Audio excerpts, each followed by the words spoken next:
मैं प्रवीण सर, एक बार फिर से ब्राइट कोचिंग के यूट्यूब चैनल पर आपका स्वागत है। हम लोग क्लास 12 की फिजिक्स स्टार्ट कर चुके थे। पहले यूनिट स्थिर विद्युत्की का पहला चैप्टर आवेश तथा कूलाम का नियम हम लोग पढ़ रहे थे, जिसमें से आवेश हमने आपको 5 लेक्चर में पढ़ाया था। उसके बाद कूलाम के नियम के जो है 2 लेक्चर हो चुके हैं। ठीक है, लेक्चर नंबर आपका 6 और 7। ठीक, आज हम कूलाम के नियम का लेक्चर नंबर 8 शुरू करने जा रहे हैं। ठीक है, इसके पहले हमने आपको कूलाम के नियम की सीमाएं बताया था, याद होगा आपको। इसके पिछले वाले लेक्चर में कूलाम के नियम की 3 सीमाएं हमने आपको बताया था। पहली सीमा थी कि दोनों बिंदु आवेश आपके दोनों आवेश बिंदुवत होने चाहिए। उसके बाद दूसरा था कि दूसरी सीमा आपकी थी कि दोनों आवेश एक दूसरे के सापेक्ष स्थिर हो। उसके बाद तीसरी सीमा थी कि दोनों आवेशों के बीच की दूरी 10⁻⁻15 मीटर से कम ना हो, या तो उसके बराबर हो या तो उससे ज्यादा हो। चलिए, अब हम लोग इसी के बाद अगली हेडिंग हम लोग पढ़ने जा रहे हैं कूलाम के नियम का। अगली हेडिंग आपकी है कूलाम के नियम का वेक्टर रूप। कूलाम के नियम का वेक्टर रूप हम कह सकते हैं vector form of coulombs law.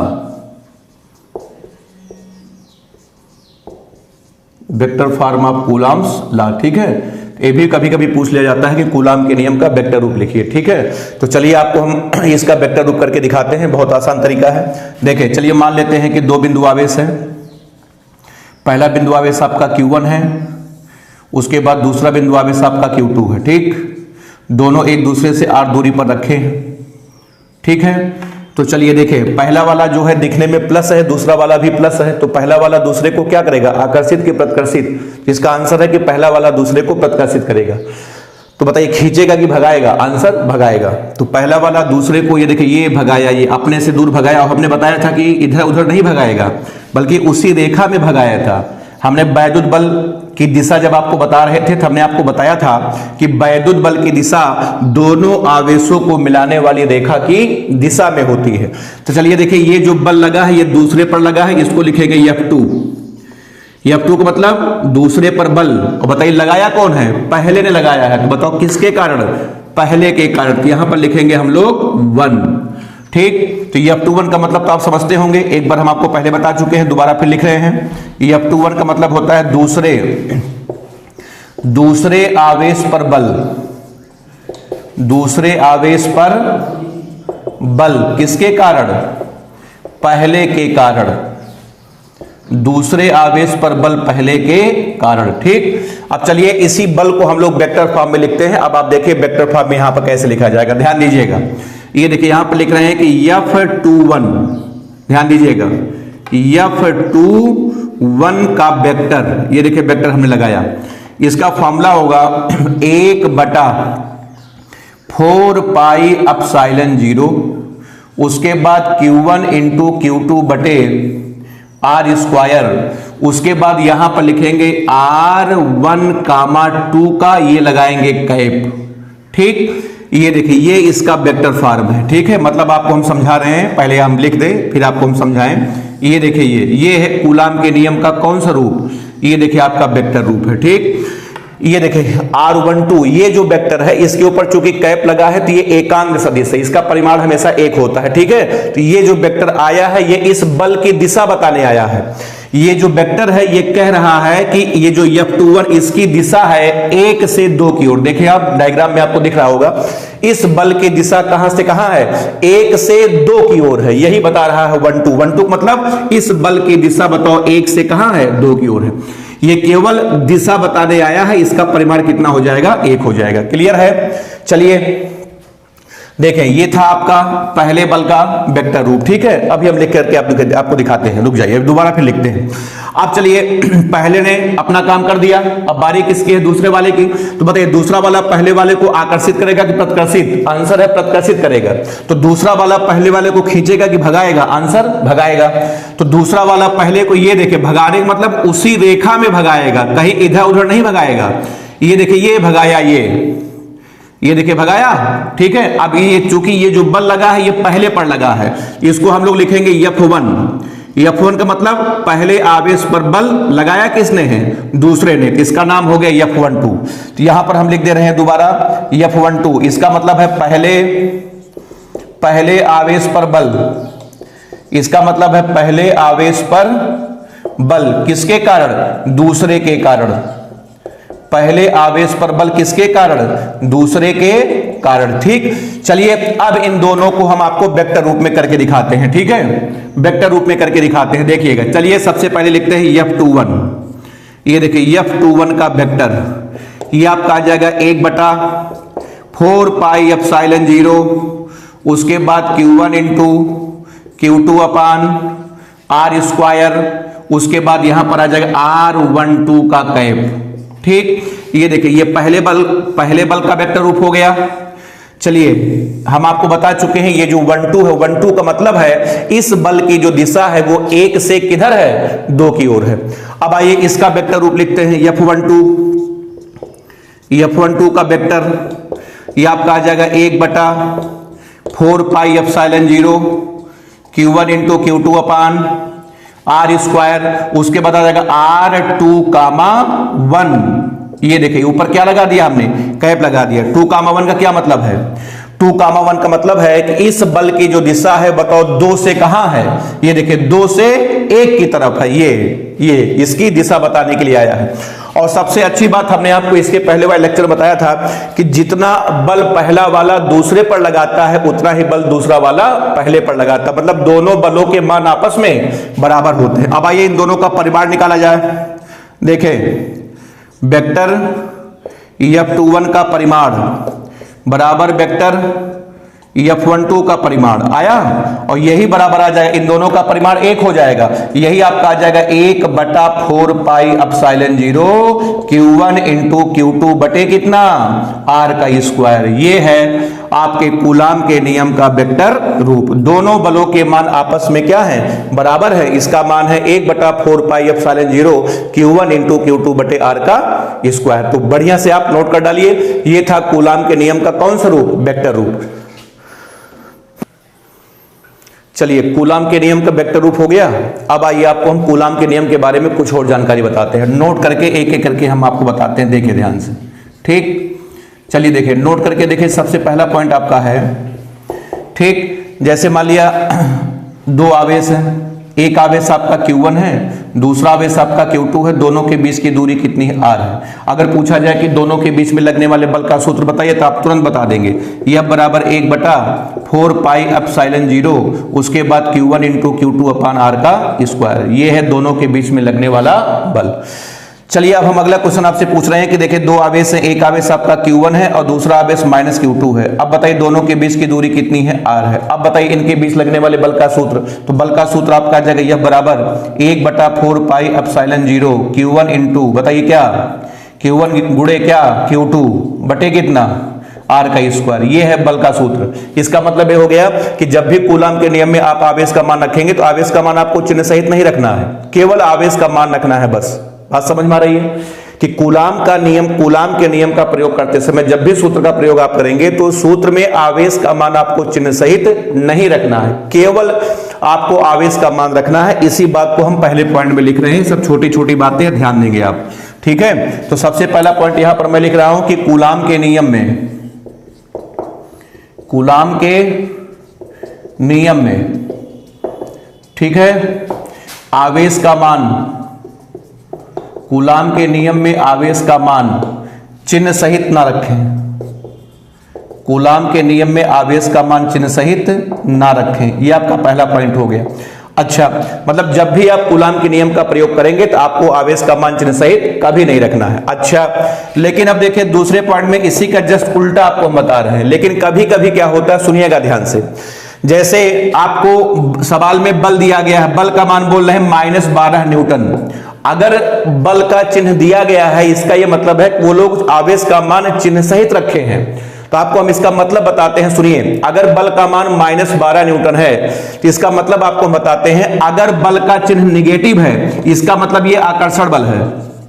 अगर कहीं आपको बल का चिन्ह निगेटिव दिखे इसका मतलब ये कौन सा बल है, आकर्षण बल है। और अगर मान लिया कहा जाए बल 12 न्यूटन है, इसका मतलब बल का चिन्ह प्लस है, तो अगर बल का चिन्ह प्लस है इसका मतलब ये प्रतिकर्षण बल है।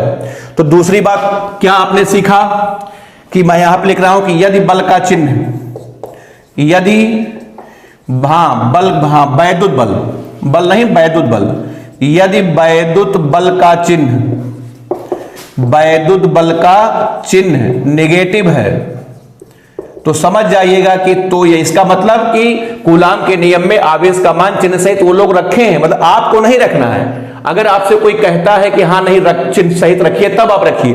तो वैद्युत बल का चिन्ह नेगेटिव है तो यह कौन सा बल है, तो यह आकर्षण बल है, यह आकर्षण बल है। और यदि वैद्युत बल का चिन्ह और यदि पॉजिटिव है, यदि पॉजिटिव है तो समझ जाइएगा तो यह प्रतिकर्षण बल है।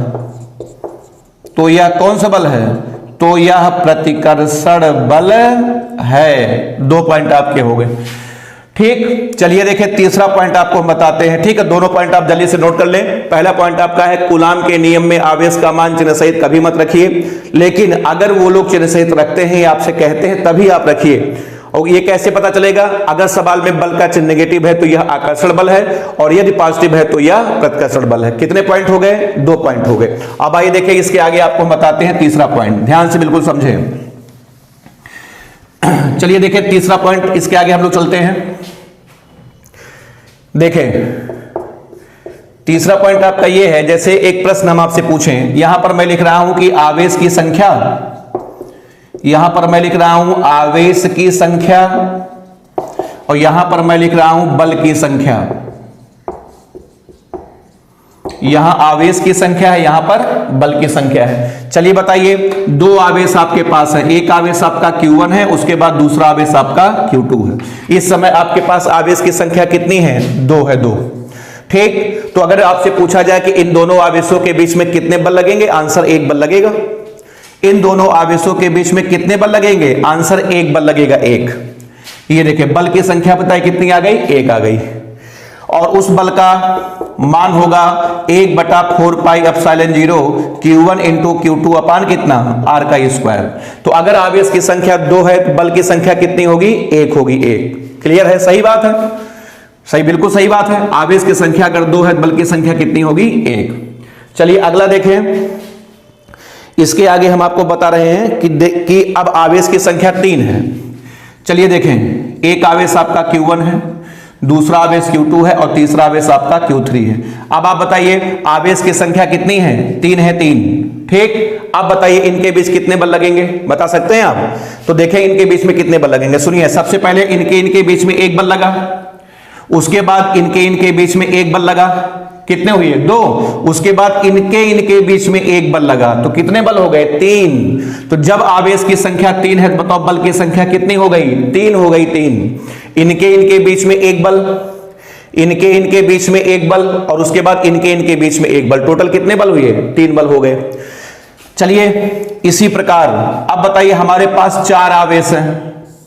देखिए एक आपका Q1 है, एक आपका Q2 है, एक आपका Q3 है, एक आपका Q4 है। बताइए कितने आवेश है, 4।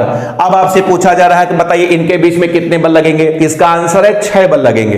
कैसे 6 बल लगेंगे, एक एक करके देखिए। इनके बीच में 1 बल, इनके बीच में 2 बल, ये देखिए 3 बल, उसके बाद 4 बल, और इनके बीच में 5, और इनके बीच में 6। तो बताइए जब आवेश की संख्या 4 है तो बताओ बल की संख्या कितनी हो गई, 6 हो गई। तो चलिए इसी प्रकार अगर आपसे कोई, सब थोड़ा सा बंद करिए।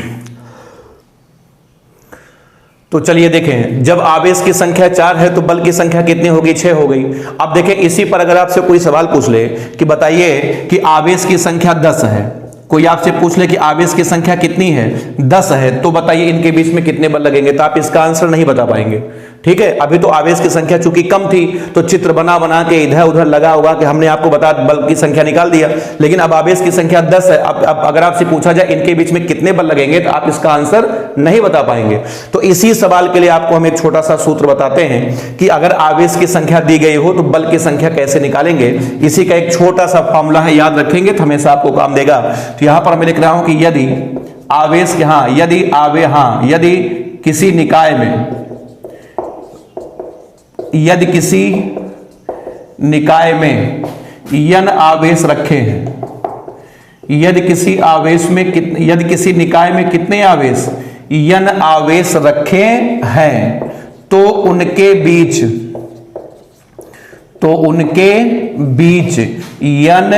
n-1/2, ये सूत्र आप याद रखिए।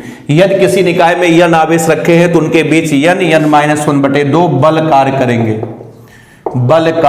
करेंगे। ये सूत्र याद रखेंगे, हमेशा आपको काम देगा। ठीक है, आप चेक भी कर सकते हैं कि जैसे देखो आवेश की संख्या कितनी थी, 2 थी, बल की संख्या कितनी थी, 1 रख के देखो, यहां पर जहां जहां n है 2 रख के देखो 1 आता है कि नहीं आता है। उसके बाद आवेश की संख्या 3 थी, बल की संख्या कितनी, 3 रख के देखो 3, जहां जहां n 3 है 3 रखोगे देखो 3 का आएगा। उसके बाद n के स्थान पे 4 रखोगे कितना आ जाएगा, 6 आ जाएगा। ठीक है, तो आप इसको याद रखिएगा कि यदि किसी निकाय में n आवेश हैं, उनके बीच कितने बल, n-1/2 बल कार्य करेंगे। कितने पॉइंट हो गए, 3 पॉइंट हो गए कूलाम के नियम के बारे में। ठीक है, चलिए अब इसके बाद देखिए अगला पॉइंट की तरफ हम लोग आगे बढ़ते हैं। पॉइंट नंबर देखिए 4।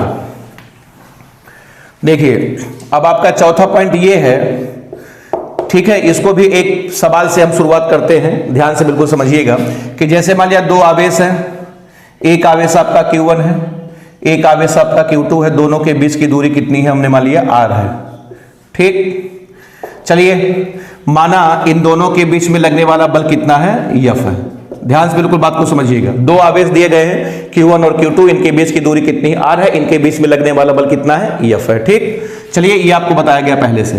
अब प्रश्न ये है कि यदि इन दोनों के बीच में हम एक और आवेश ला करके रख दे, इसका नाम है Q3। ध्यान दीजिएगा कि अगर इन दोनों आवेशों के बीच में हम एक तीसरा आवेश ला करके रख दे Q3, तो पूछा गया है कि तो इसको रखने के बाद इन दोनों के बीच में जो बल लग रहा था, इसका मान बढ़ेगा कि घटेगा, इसका मान बढ़ेगा कि घटेगा। ये एक छोटा सा प्रश्न लोग हमसे पूछ रहे हैं। सवाल पहले आप समझिए, आंसर छोड़िए, सवाल पहले समझिए। 2 आवेशों के बीच में लगने वाला बल कितना है, F है। प्रश्न है कि अगर इन दोनों आवेशों के बीच में एक तीसरा आवेश हम रख दें Q3, तो इस तीसरे आवेश को रखने के बाद इन दोनों के बीच में जो बल लग रहा था उसका मान बढ़ेगा कि घटेगा, ये पूछा गया है। तो चलिए इसका आंसर आपको बताते हैं। क्या पूछा गया है, प्रश्न में क्या पूछा गया है, आंसर बल पूछा गया है, तो बल का मान बल बताएगा, बल से पूछा जाए। ठीक है, इन दोनों के बीच में लगने वाले बल का मान क्या होगा, क्या पूछा गया है, बल पूछा गया। बल का मान कौन बताएगा, बल बताएगा, तो बल से पूछा जाए। तो हमने बल से पूछा कि भाई आप कौन है, उसने कहा मैं हूं 1/4 pi epsilon 0 Q1 into Q2 अपान कितना R का स्क्वायर, ये है बल। ठीक, अब चलिए देखा जाए, बताइए आपने दोनों के बीच में Q3 को रखा, तो क्या Q3 को रखने से इसका मान बदला, आंसर नहीं, इसका मान हमेशा 9 गुणे 10 की पावर 9 रहेगा। क्या Q3 को रखने से Q1 का मान बदला, नहीं बदला। क्या Q3 को रखने से Q2 का मान बदला, नहीं बदला। क्या Q3 को रखने से दोनों आवेशों के बीच की दूरी बदली, नहीं बदली। तो जब Q3 को रखने से कुछ नहीं बदला तो बल क्यों बदलेगा, इसका आंसर है कि बल वही रहेगा।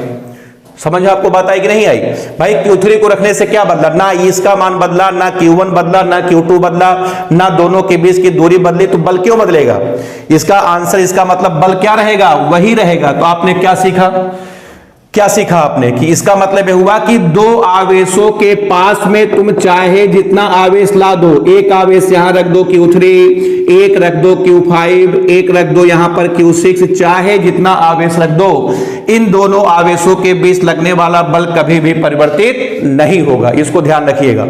तो इस पॉइंट को आप कैसे लिखेंगे, इसको हम लिखेंगे कि 2 आवेशों के समीप किसी तीसरे आवेश को लाने पर उनके बीच लगने वाला बल कभी भी प्रभावित नहीं होता है। इसलिए आज के बाद बढ़ाइए घटाइएगा मत, जो बल लग रहा था वही बल आपका लगेगा। तो आइए पॉइंट नंबर 4 को हम लोग कैसे लिखते हैं कि 2 आवेशों के पास, 2 आवेशों के समीप अन्य आवेशों को लाने पर, 2 आवेशों के समीप अन्य आवेशों को लाने पर उनके बीच लगने वाला लाने पर उनके बीच लगने वाला बल, उनके बीच लगने वाला बल प्रभावित नहीं होता, उनके बीच लगने वाला बल प्रभावित नहीं होता। इसको आप याद रखिएगा, बहुत ही महत्वपूर्ण पॉइंट है ये कि दो आवेशों के समीप अन्य आवेशों को लाने पर उनके बीच लगने वाला बल कभी भी प्रभावित नहीं होता है। ठीक है, चलिए कितने पॉइंट हो गए? 4 पॉइंट हो गए। बस एक पॉइंट आपको छोटा सा और बताते हैं, आप इसको जल्दी से नोट कर लें। ठीक है, तो याद रखिएगा कि जैसे प्रश्न है 2 माइक्रोकूलाम, यहां पर है 6 माइक्रोकूलाम, दोनों एक दूसरे से 10 सेंटीमीटर की दूरी पर रखे हैं। आपको दिया इनके बीच में लगने वाला बल है 12 न्यूटन। अब आपसे पूछा गया कि इनके बीच में 4 कूलाम का आवेश हमने 4 माइक्रोकूलाम का आवेश हमने रख दिया, तो इस आवेश को रखने के बाद इन दोनों के बीच में जो बल लग रहा था 12 न्यूटन, उसका मान बढ़ेगा घटेगा? आंसर बताइए, वही रहेगा। इनको रखने के बाद इन दोनों के बीच में लगने वाले बल के मान में कोई परिवर्तन नहीं होगा, जो लग रहा था वही लगेगा। चलिए कितने पॉइंट हो गए? 4। एक और छोटा सा पॉइंट है, इसको ये सब जानकारी है कूलाम के नियम के बारे में, याद रखेंगे हमेशा, सवाल में आपको बहुत ही आसानी होगी। देखिए पॉइंट नंबर 5। ठीक, देखें 5वां पॉइंट एक छोटा सा प्रश्न हमारा है। देखें एक प्रश्न आपसे पूछ रहे हैं कि आपके पास एक 10 कूलाम का आवेश है। अब प्रश्न है कि इसको ऐसे 2 भागों में बांटो, 10 कूलाम को ऐसे 2 भागों में बांटो कि इन दोनों के बीच में लगने वाला बल अधिकतम हो। सवाल को पहले आप समझिएगा, तब उसके बाद जवाब की चिंता छोड़िए, हम हैं। आप पहले क्वेश्चन को समझिए। 10 कूलाम है, इनको ऐसे 2 भागों में आपको बांटना है या तोड़ना है कि इन दोनों के बीच में लगने वाला बल क्या हो? अधिकतम हो। ठीक, तो देखिए इसका आंसर आपको बता दें, इसका आंसर है कि इनको आप आधा आधा तोड़िए, आधा आधा। 5 कूलाम और 5 कूलाम में जब आप तोड़ देंगे तो इनके बीच में लगने वाला बल सबसे ज्यादा होगा। कैसे ज्यादा होगा, इसको हम आपको समझाने का प्रयास करते हैं, ध्यान से समझिएगा। देखिए जैसे समझिए, बल का सूत्र होता है या बराबर 1/4 pi epsilon 0 Q1 into Q2 अपान कितना? R का स्क्वायर। अब देखें बल के अधिकतम होने के लिए बल का मान अधिकतम तभी होगा जब Q1 इंटू Q2 का मान अधिकतम हो। इसका मतलब हम कह सकते हैं कि बल के अधिकतम होने के लिए Q1 इंटू Q2 को क्या होना पड़ेगा? अधिकतम होना पड़ेगा। अब आपको हम एग्जांपल से करके दिखाते हैं। जैसे 10 कूलाम था, आइए उसको तोड़ते हैं। 1 coulomb 9 coulomb, 2 coulomb 8 coulomb, 3 coulomb 7 coulomb, 4 coulomb 6 coulomb, 5 coulomb उसके बाद 5 कूलाम। ये देखिए हमने 4 इसको जो है 5 ग्रुप में हमने तोड़ा है। ठीक है, 10 कूलाम को हमने 5 प्रकार से तोड़ा। अब देखिए ये आपका Q1 है या Q2, अब आप पता करिए, बताइए Q1 गुणे Q2 कितना आया? 9। इसमें देखिए Q1 गुणे Q2 कितना आया? 16। इसमें Q1 गुणे Q2 कितना आया? 21। इसमें Q1 गुणे Q2 कितना आया? 24। इसमें देखिए Q1 गुणे Q2 कितना आया? 25 आया। ये देखिए Q1 गुणे Q2 का मान सबसे ज्यादा कितना आया? 25 आया। ये कब आया? जब आपने दोनों को बराबर बराबर में तोड़ा था। ठीक है, अब आप यहां से इसको रटने का प्रयास करिए कि यदि किसी आवेश को 2 बराबर भागों में बांट देंगे तो उनके बीच में लगने वाला वैद्युत बल सबसे ज्यादा होगा। ठीक है, अभी तो हम आपको ऐसे समझा रहे हैं, आगे इसका न्यूमेरिकल है, आपको वहां पर हम सिद्ध करके दिखाएंगे अवकरण की सहायता से जब प्रश्न करवाएंगे। अभी आप इस एग्जाम्पल से समझ लें केवल। तो आइए अब इस पॉइंट को हम कैसे लिखते हैं, देखें ध्यान से। चलिए अब इस पॉइंट को हम लिख रहे हैं कि यदि किसी आवेश को